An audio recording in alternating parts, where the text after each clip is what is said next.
하나님 여러분들 사랑하십니다. 날씨가 더운데 시원한 여름 보내시길 바랍니다. 설교를 이제 시작하기 전에 제가 이제 설교를 할 때 요즘 들어서 역사나 또 뭐 정치나 사회에 대한 얘기를 굉장히 많이 합니다.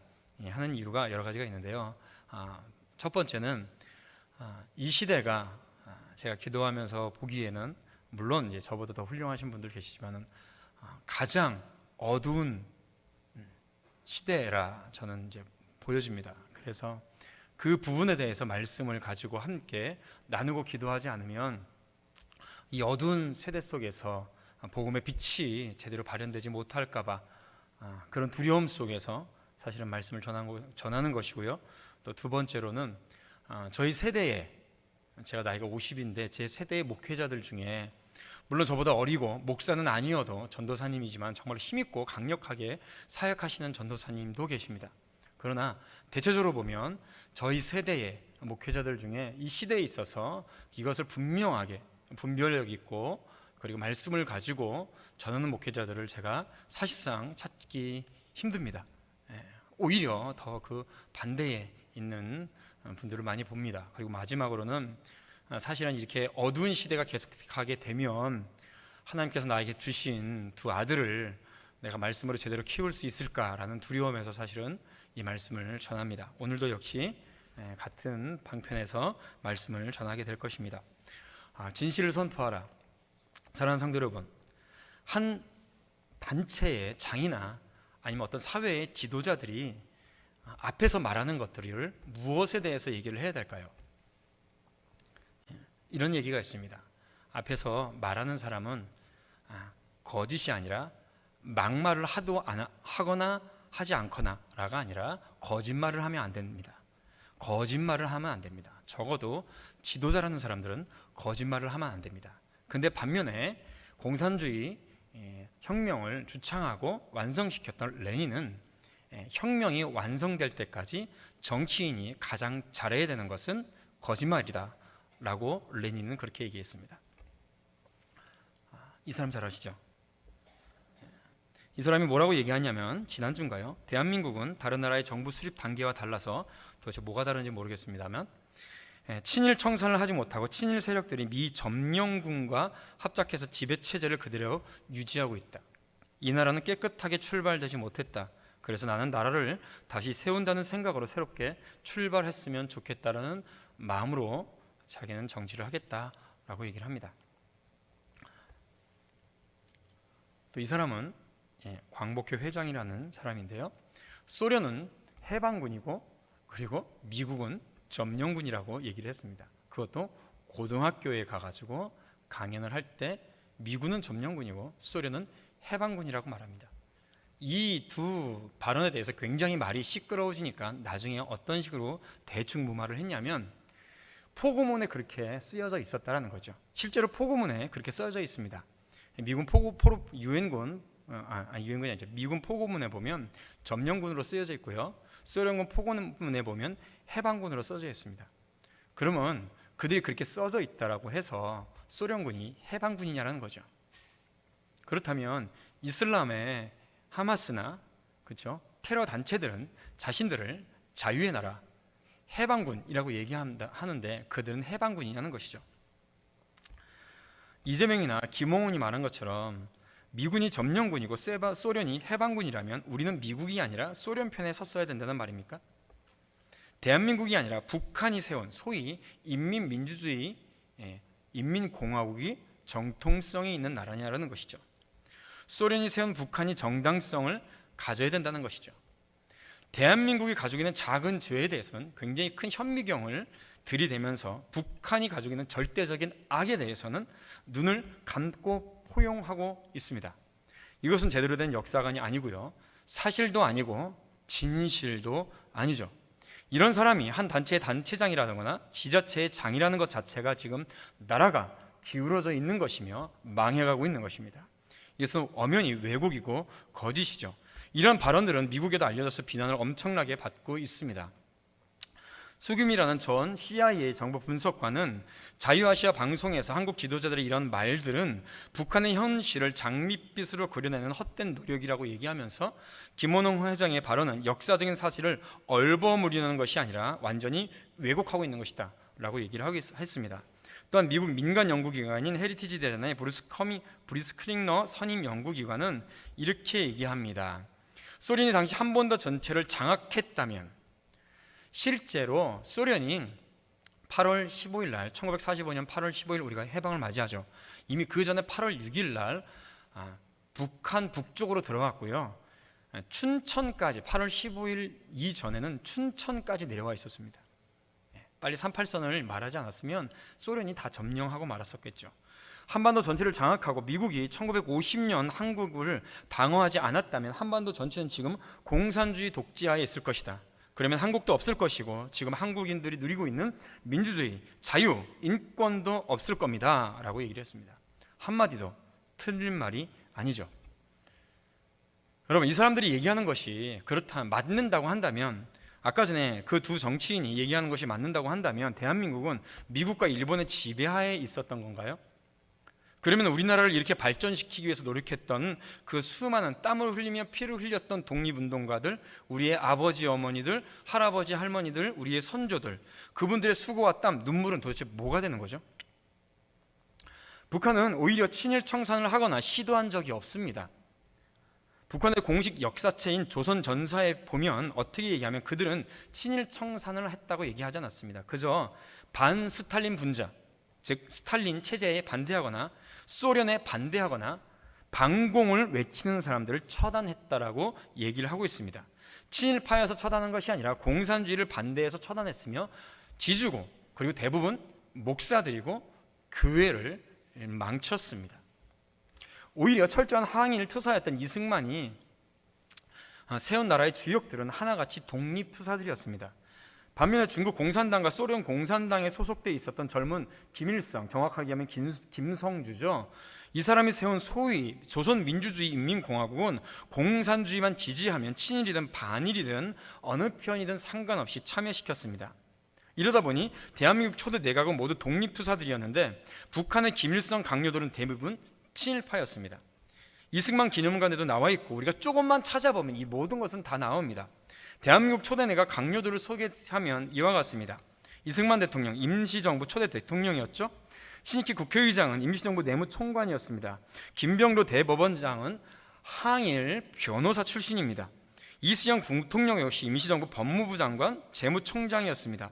이범석 총리병 국무장관은 광복군 참모장이었고요. 지청전 무임소 장관은 광복군 총사령관이었습니다. 뿐만 아니라 외무장관 장택성은 일제시대 때 청구 구락부 사건으로 투옥됐고요. 내무장관 윤치영도 마찬가지입니다.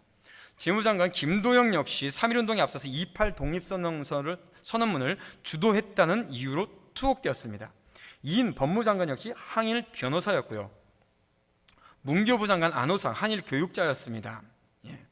무임소 장관 이유영은 목사님이었고 북한에서 항일 기독교 목사로 일한 조만식 선생님의 제자였습니다. 이렇듯 초대 내각은 대부분 다 항일 독립 투사로 이루어져 있었습니다. 그런데 북한 정권은 어땠냐면 대부분 다 친일파였습니다. 김영주, 국가서열 2위 김영주는 김일성의 동생입니다. 김성주니까, 본명이 김성주니까 동생이 김영준 거죠. 부주석이었는데 일제시대 헌병 보조원이었습니다.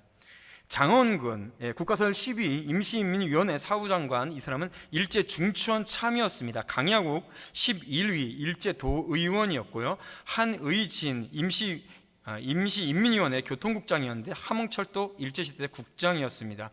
정국은 일본 아사히신문 기자였고요. 김정재 민족보위성 부장인 이 사람은 일제 양주 군수였습니다. 홍명희 부수상 일제 임전대책협의회 회장이었습니다. 이활 초대 공군사령관이었는데요. 일본군 나고야 항공학교 정예 출신입니다. 제주 4.3 사건의 주모자였던 김달삼 역시 일본군 소위였죠. 박향말 일제 만선일보 편집부장이었고요. 한학교 김일성 대학교 교수였습니다. 일제 검찰총장이었습니다. 악랄한 일제 친일파였습니다. 이승영 남로당 설 2위였는데 일제 수탈기관인 식량영단 이사였습니다. 군인들의 군대를 차지하고 있었던 장성들 역시 차이가 큽니다. 우리나라 국군 이범석 장군 광복군 참모장이었고요. 육군 참모총장 김홍일 광복군 참모장이었습니다. 국군 참모총장 최영덕 광복군 참장이었고요. 경비대 총사령관 손호성 역시 광복군 참모장이었습니다. 육사교장 안춘생 광복군 대령이었고요. 군광구 사령관 김국주 광복군 대령이었습니다. 그러나 북한군은 모두 다 친일 세력 위원이었습니다. 일본에서 다 왔던 사람들입니다. 이거 가지고 얘기하니까 또 얘기하죠. 어떤 사람들은 그때 당시 광복 해방 당시 지시신들이 얼마나 있었냐. 예, 맞습니다. 그때 당시 우리나라의 문맹률은 80%가 넘었습니다. 10명이 앉아있으면 그 중에서 글을 읽을 수 있는 사람은 기껏해야 1명이나 2명 정도였습니다. 그러면서 또 얘기를 하죠. 그 북한도 마찬가지고 남한도 마찬가지고 그때 당시 지식인 중에서 대부분 일본에서 유학온 사람이다 라고 얼버무리기도 합니다. 그러면 이승만 정권에 있었던 그렇게 일본에서 유학했던 사람들 실제로 많거든요. 그런 사람들은 어떻게 할 거냐는 거죠. 말이 안 되는 겁니다. 그러니까 아다르고 어다르고 내로남불이죠. 특히 최초의 우리나라 선거였던 1948년 5월 10일 날 국회의원 선거법에 의하면 친일파들이, 특히 친일파 중에서 굉장히 악독한 친일파들은 선거에 참여하지 못하게 했습니다. 선거권과 피선거권 모두 참여하지 못하게 했습니다. 일본 정부로부터 자규를 받은 사람들, 또 일본 제국 의회로부터 의원이 되었던 사람들은 선거권이 없습니다. 또한 일제시대 때 판임관 이상의 경찰관, 헌병보 또는 고등경찰의 직에 있었던 사람들, 그 밀정행위를 했던 사람들은 피선거권이 없습니다. 일제시대 때 중추원의 부의장, 고문 또는 참의가 됐던 사람들, 일제시대 때 부 또는 도의 자문, 결의기관의 의원이었던 사람, 지금으로 얘기하면 이제 도의원 정도 되는 사람들이죠. 이런 사람들 다 피선거권 없습니다.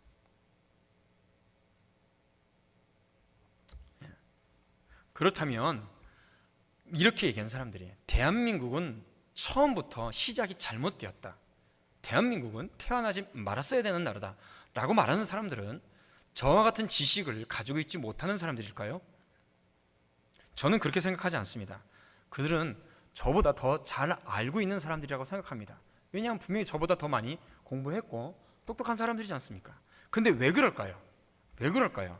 이 사실은 그들에게 중요하지 않습니다. 중요하지 않아요. 진실이 중요하지 않아요. 그들에게는 자신들이 어떻게든 권력을 유지하고 기득권을 유지하며 자신들이 이 땅에서 국민들은 어떻게 살든 나라가 어떻게 되든 자신들은 권력 안에서 편안하게 살고자 하는 욕구 때문에 그들은 거짓을 선포하고 살아가는 사람들입니다. 그들의 뒤에는 바로 사탄마귀가, 이 나라를 흔들려고 하는 사탄마귀의 권세가 그들 뒤에 있는 것이죠. 요한복음 8장 44절에 이렇게 말씀하십니다. 너희는 너희 아비 마귀에서 났으니 너희 아비의 욕심대로 너희도 행하고자 하느니라. 그는 처음부터 살인한 자요 진리가 그 속에 없으므로 진리에 서지 못하고 거짓을 말할 때마다 제 것으로 말하나니 이는 그가 거짓말장이요 거짓의 아비가 되었습니다. 그들 뒤에서 조종하는 거짓의 영이 이들을 사로잡고 있으며 그 거짓으로 자신의 권력의 욕구만 채우면 되는 사람들입니다. 그러니 계속해서 사탄 마귀가 그들 뒤에서 조종하는 것이고 이 나라를 계속해서 흔들는 것이고 또 교회를 핍박하는 것이죠. 그러므로 우리는 깨어 기도해야 됩니다. 분별할 줄 알아야 됩니다. 역사를 날조하고 대한민국을 지배하려는 어둠과 흑암이 예수 그리스도의 이름으로 깨어질 수 있도록 우리는 기도해야 될 줄로 믿습니다. 거짓이 북한을 넘어서 이 남쪽까지 지배하는 날이 오면 우리는 그때부터 이 자리에 못 있습니다. 교회는 문을 닫습니다. 부서집니다. 제가 지금 북한 교회 멸망기에 대해서 준비하고 있는데요. 그대로 무너지고 말게 될 것입니다. 그리고 그 작업은 이미 수년 전서부터, 아니 약 100년 전서부터 지금까지 이어오고 있습니다. 특히 이번에 더 큰 거짓으로 이 세상의 권력자들이 교회의 예배 문을 닫게 하고 있죠. 최고 단계인 4단계 방역을 하면서 수도권의 모든 교회에서 비대면 예배를 강행하라는 행정명령을 내렸습니다. 코로나 기간 동안 작년서부터 지금까지 1년 6개월 동안 한국교회는 약 3번에 걸쳐서 비대면 예배를 강요받았습니다. 구구절절한 설명은 하지 않도록 하겠습니다. 그러나 중요한 것은 이제는 제대로 깨어나고 판단을 해야 될 때입니다. 정신을 똑바로 차려야 됩니다. 누가 지금 이 상황에 대해서 이렇게 말하더라고요. 이거는 코로나 계엄이다, 방역 독재다 라고 말합니다. 이렇게 되는 원인은 어디에 있을까요? 그것은 코로나 탓도 아니고요, 백신 탓도 아니고요, 다른 탓도 아닙니다. 그것은 지금의 정권 탓이십니다. 그리고 더 문제는 뭐냐면 이 정권을 만들어낸 교회와 교회 탓입니다. 목회자들 탓이고요, 성도들 탓입니다. 우리들 잘못이에요. 우리들의 죄입니다. 한번 상황을 볼까요? 감시, 통제, 권력 속에 있는 이 자들을 가만히 놔둔 우리들의 죄예요. 자, 굉장히 재밌는 게 러닝머신을 타는데 속도를 시속 6km를 제한해야 된대요. 이거 어디서 나온 건가요? 과학적인 근거가 뭐죠? 쿵타리 사바라 막 이렇게 즐겁게 이게 빠른 노래들을 하면 안 된답니다. 에어로빅 동작에 120 RPM이 넘어가면 안 된대요. 이거 근거가 뭐예요 도대체? 웃기죠? 지하철 10,000원이죠. 여기는 지하철을 한번 타러 가보십시오. 지하철 10,000원입니다. 꽉 낑겨 있습니다. 그런데 버스, 지하철은 10,000원인데 택시는 2명 이상 타면 안 된대요. 택시 운전하시는 분들 또 무슨 죄예요? 그렇죠? 자, 재밌는 게 도서관 수용 인원은 50%, 워터파크와 카지노 수용 인원은 30%, PC방은 한 칸만 뛰어 앉으면 된대요. 근데 칸막이가 있으면 한 칸 뛰어밖에 안 해도 된대요. 전시회, 박람회, 미술관, 박물관, 과학관, 키즈카페는 시설 면적 6제곱미터당 1명, 그러니까 1.5평당 1명이에요. 더 웃긴 건 이거죠. 뮤지컬, 연극, 관람시, 좌석 한 칸 띄어쓰기는 괜찮고요. 공연시, 회당 최대 관객 수가 무려 5,000명까지 됩니다. 교회는 왜 안 되는 거죠? 자, 지난주에 민노총 대규모 집회가 있었죠. 8,000명 이상 모였습니다. 줄인 것 같아요. 제가 몇 가지 사진을 받았는데 이렇게 집회를 했습니다. 거리두가 있나요? 따닥따닥 붙여서 열심히 합니다. 이 문제가 뭐냐면 방역 수칙이 좋다는 거예요. 근데 문제가 뭐냐면 내 표는 되고 네 표는 안 된다는 거죠.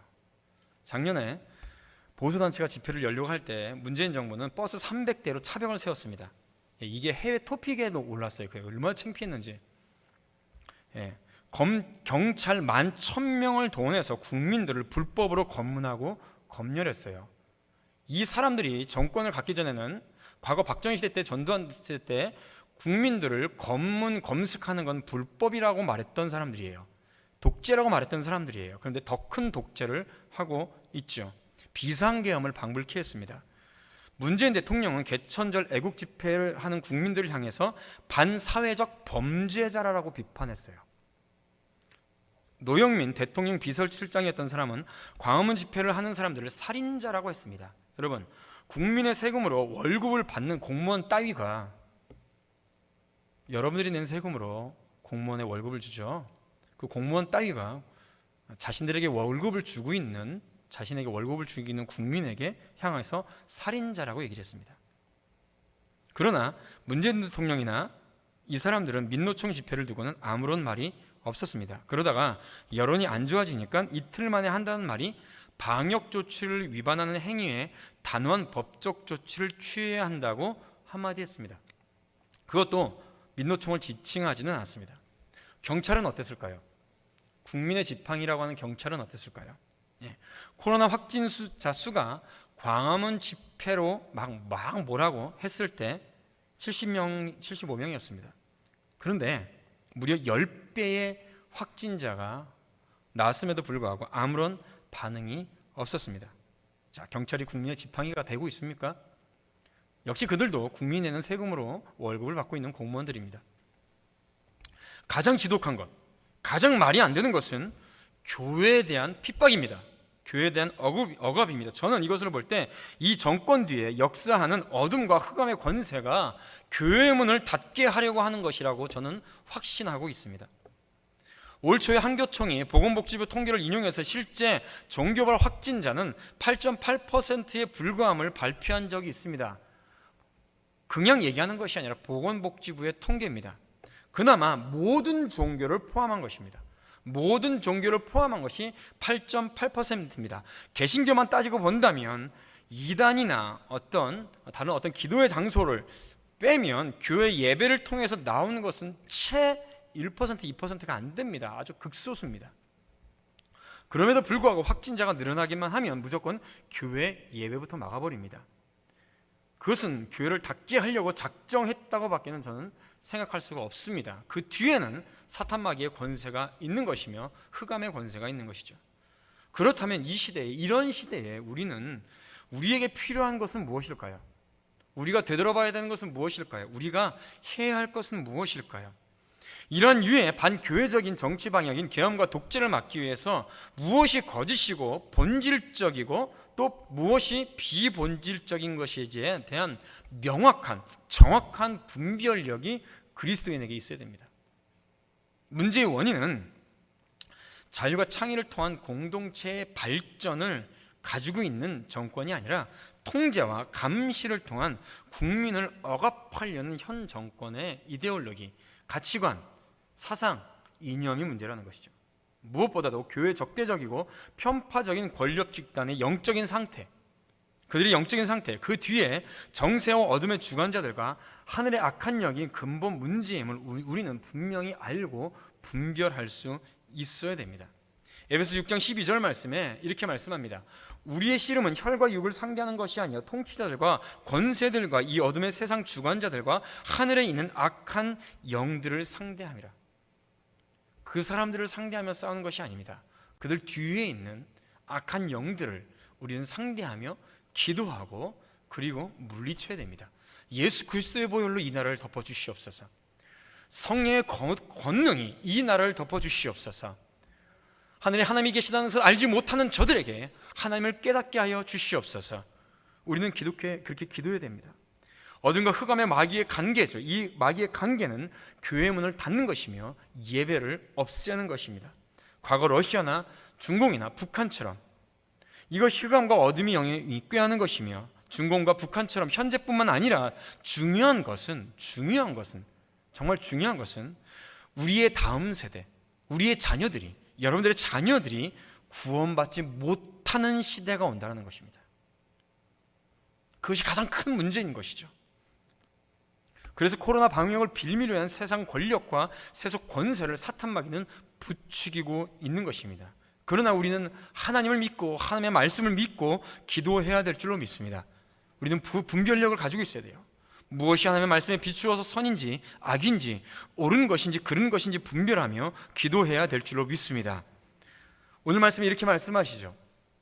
악인에게 내가 옳다는 자는 백성에게 저주를 받을 것이요 국민에게 미움을 받으려니와 오직 그를 견책하는 자는,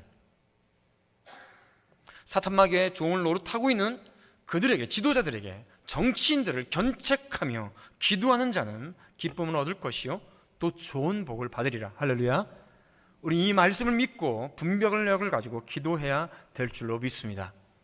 두 번째로 우리는 하나님께서 이 나라를 향한 사명을 잊어버린 우리들을 향하여서 회개해야 됩니다.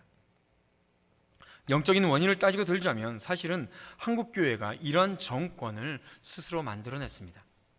목사들이 만들어냈고요, 성도들이 만들어냈습니다. 하나님의 뜻에 따라가야 할 길, 해야 할 일들을 우리는 하지 않았기 때문입니다. 제가 계속해서 말씀드리는 것이 있죠. 하나님은 우리 이 나라에, 이 땅을 향한 부르심과 한국교회를 향한 택하심이 있었습니다. 그리고 지금도 있습니다. 그런데 그것을 잊어버리고 있었던 것이죠. 선진한국, 통일한국, 선교한국. 어제 대구에 있는 한 목사님 사모님이 저에게 하소연을 해왔습니다. 하소연을 해왔어요. 어떤 하소연을 해왔냐면 선교사라는 분이 코로나라고 학교는 보내면서, 자기 자녀들 학교는 보내면서 교회 예배는 보내지 않는다는 거예요. 이게 뭐냐는 것이죠. 회개해야 됩니다. 우리는 우리의 사명을 잊어버렸습니다. 하나님께서 우리를 부르신 그 사명을 잊어버렸음을 우리는 회개해야 합니다. 하나님께서 주신 부유함과 평안함을 우리의 육체의 정욕과 이기심을 위해서 사용했습니다. 내가 편안하니 등 따숩고 배부르니 하나님께서 우리에게 주신 부유와 평안함과 자유를 통하여서 아직도 어둠의 땅 속에서, 얼어붙은 땅 속에서 굶어 죽어가고 있는 하나님의 사명을 우리는 그들을 향해서 잊어버리고 있었던 것이죠. 통일을 해야 됩니까? 라고 질문을 했을 때 통일이 반드시 필요하다라고 말하는 사람이 채 20%가 안 됩니다. 우리는 그 사명을 잊어버렸습니다. 교회마저, 목회자들마저 잊어버렸습니다. 그렇기 때문에 목회자들이, 성도들이 지금의 이 정권을 만든 주범입니다. 우리가 회개해야 됩니다. 우리가 회개해야 됩니다. 한국교회 목회자들, 성도들이 하나님께서 주신 사명을 우리는 다시 찾아가야 됩니다. 한국교회가 진정으로 가야 할 길, 해야 할 일, 선교의 문을 열기 위해서 북한의 문을 열고 복음 통일 선교 한국으로 가야 되는 것이죠. 우리는 더 이상 하나님께서 우리에게 주신 시간을 버려서는 안 됩니다. 세월을 아끼려 때가 악하니라. 그러면 어리석은 자가 되지 말고 오직 주의 뜻이 무엇인가 이해하라라고 주님께서 말씀하고 있습니다. 그리고 또한 하나님께서 우리에게 또한 힘을 주시면서 말씀하시죠. 잠언 21장 28절부터 31절 말씀에 보면 증인은 패망하려니와 확실히 들은 사람의 말은 힘이 있느니라. 악인은 자기의 얼굴을 굽게 하나 정직한 자는 자기의 행위를 삼가하느니라. 지혜로도 못하고 명철로도 못하고 모략으로도 여호를 당하지 못하느니라. 싸울 날을 위하여 마병을 예비하거니와 이김은 여호와께 있느니라. 하나님께서 말씀하십니다. 이 세상의 권력자들은 자신이 승리하기 위해서, 이기기 위해서 싸울 날을 위해서 마병을 준비합니다. 군사를 준비합니다. 돈을 준비합니다. 권력을 준비합니다. 그러나 이김은 여호와 하나님 앞에 있는 줄로 믿습니다. 승리는 여호와께 있사오니 승리의 영을 저에게 부어주시옵소서. 이 모든 흑암과 어둠과의 전쟁에서 예수 그리스도 이름으로 승리하게 하여 주시옵소서. 이 땅에 그리스도인들이 미혹에서 깨어나게 하시고 대한민국이 하나님의 나라 선교한국의 사명을 감당하게 하여 주시옵소서. 회개하며 기도해야 될 줄로 믿습니다.